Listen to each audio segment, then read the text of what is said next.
FBI agent sounds like one job. It isn't. The rookie running background checks in a cramped cubicle and the director briefing the president in the Oval Office both technically hold a badge that says the same 3 letters. But their daily lives could not be more different.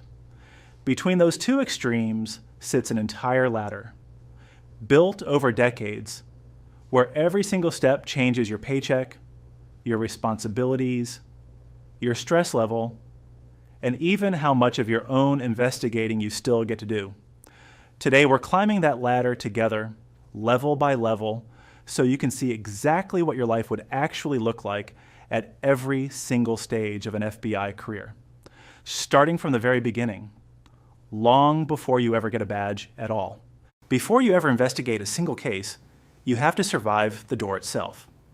To even apply, you need to be a U.S. citizen between 23 and 36 years old, hold a 4-year bachelor's degree, and have at least a couple of years of full-time work experience or an advanced degree to substitute for it.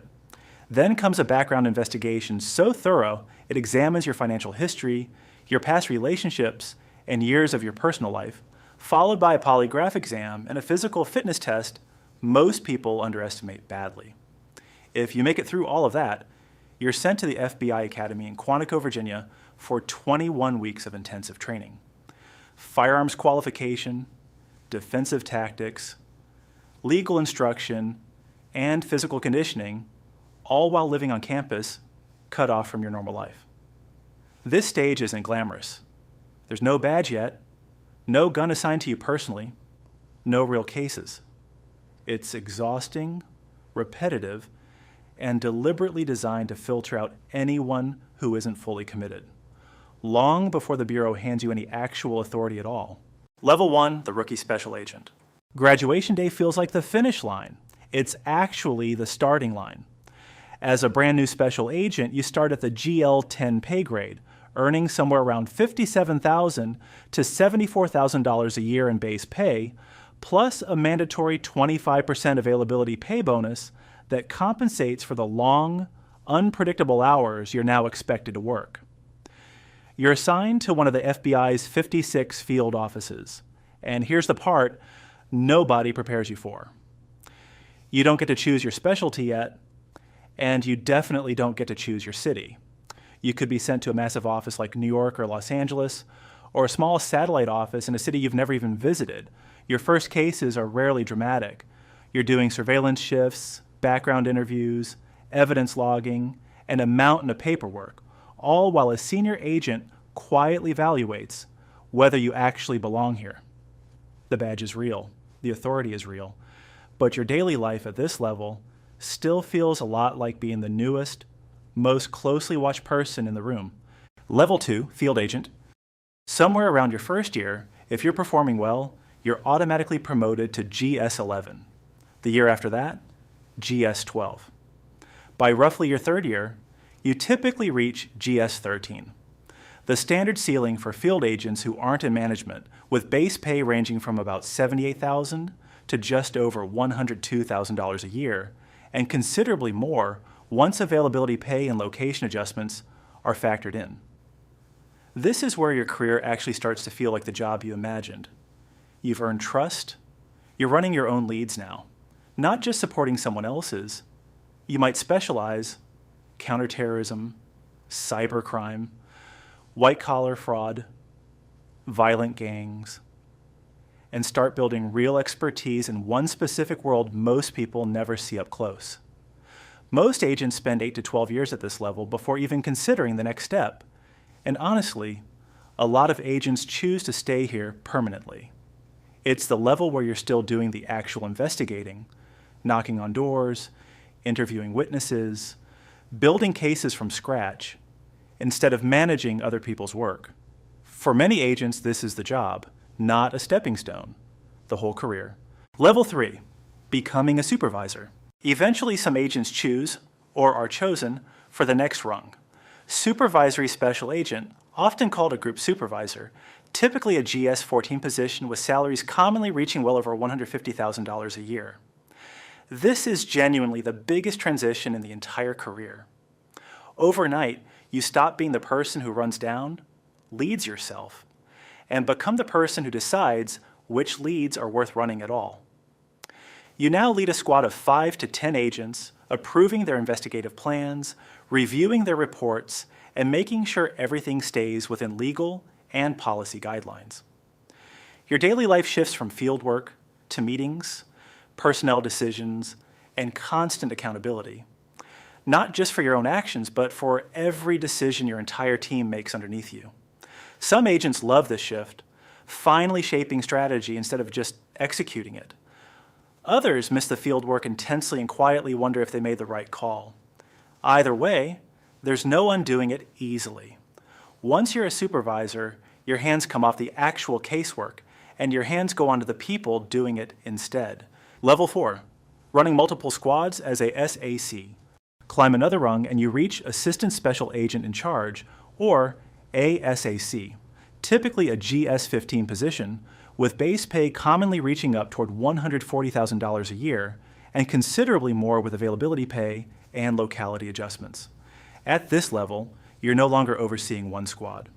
You're overseeing 3 to 5 entire investigative units at once, often specializing in a specific program area: counterintelligence, organized crime, or cyber intrusions, especially in larger field offices like New York or Los Angeles. Your daily life becomes almost entirely administrative and strategic. You're setting priorities across multiple teams, managing budgets, coordinating with other agencies, and regularly briefing the special agent in charge above you on the status of major cases. In law enforcement terms outside the Bureau, this role is roughly equivalent to a police captain or lieutenant colonel, someone who shapes how an entire division operates, even if they rarely step onto a crime scene themselves anymore. The badge still says special agent, but your actual job now looks almost nothing like the one you started with. Level 5 SAC officer. Above the ASAC level sits one of the most respected roles in the entire Bureau, Special Agent in Charge, or SSAC. This is the highest ranking agent in an entire region, often responsible for 100 to 200 personnel spread across 10 or more offices throughout a wide geographic area, comparable to being the police chief of an entire metropolitan region, except your jurisdiction is federal, not local. At this level, you're operating firmly within the senior executive service with total compensation that can comfortably exceed $200,000 a year, depending on your region and responsibilities. Your daily life is now almost entirely about leadership at scale, setting the overall strategic direction for your entire field office, managing relationships with local police chiefs, mayors, and U.S. attorneys, and serving as the public face of the FBI in your region during major incidents or press conferences. You rarely, if ever, personally investigate anything at this point. Instead, your decisions ripple downward through every single agent underneath you, shaping what gets prioritized, what gets funded, and ultimately, what gets solved. Level 6, Assistant Director. For a small number of agents, the path eventually leads to FBI headquarters in Washington, D.C., into roles like Assistant Director or Executive Assistant Director, overseeing entire national programs, counterterrorism, cyber operations, criminal investigations across the whole country, not just one region. At this level, you're deep inside the senior executive service, with total compensation often reaching $200,000 a year or more. Your daily life changes almost completely. You're no longer thinking about one field office's caseload. You're setting policy that affects all 56 field offices simultaneously, briefing Congress on national security matters, coordinating with other federal agencies like the CIA, DHS, and NSA, and helping shape how the entire Bureau responds to major national events. The pressure here isn't about one case going wrong. It's about a policy decision affecting thousands of agents and millions of Americans at once. Very few agents ever reach this level, and the ones who do usually spent 20-plus years climbing every single rung below it first. Level 7 Director. And finally, at the very top of the entire structure sits the Deputy Director, who runs the Bureau's daily operations, and above even that, the Director, a position appointed directly by the President of the United States and confirmed by the Senate, traditionally serving a single 10-year term specifically designed to keep the role above short-term political pressure. At this level, your life looks almost nothing like the badge and gun image most people imagine when they hear the word agent. You're briefing the president directly on national security threats. You're setting the strategic direction for an agency of over 35,000 employees. You're the person Congress calls when something goes catastrophically right or catastrophically wrong anywhere in the country. It's a life built entirely on decades of accumulated judgment, not fieldwork. The furthest possible point from where you started doing push-ups in the mud at Quantico at dawn. And that's really the story of this entire ladder.